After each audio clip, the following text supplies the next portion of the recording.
আসসালামু আলাইকুম, সবাইকে স্বাগত জানাচ্ছি বসিনী অ্যাগ্রো ফার্মে।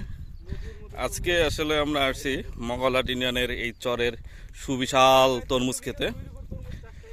আপনারা দেখতে পাচ্ছেন চারিদিকে শুধু তরমুজ আর তরমুজ, তরমুজ ছাড়া আর কিছুই দেখা যাচ্ছে না। তরমুজের সুবিশাল প্রায় 200 বিঘা উপরে হবে জমির উপরে এই তরমুজ ক্ষেত, এবং এবং তরমুজ এত ফলন, এত বাম্পার ফলন হয়েছে যা কল্পনাতীত। চারিদিকে শুধু আপনারা দেখতেই পাচ্ছেন শুধু তরমুজ তরমুজ, এবং চারিদিকে যতদূর চোখ দেখা যাচ্ছে শুধু তরমুজ, শুধু তরমুজই দেখা যাচ্ছে, আর কিছু দেখা যাচ্ছে না। এত বড় তরমুজের ক্ষেত, এখানে আর অনেকেই আসছে তরমুজের ক্ষেত থেকে সরাসরি তরমুজ খাওয়ার জন্য। এখানে আপনারা দেখতে পাচ্ছেন অনেকে আসতেছে।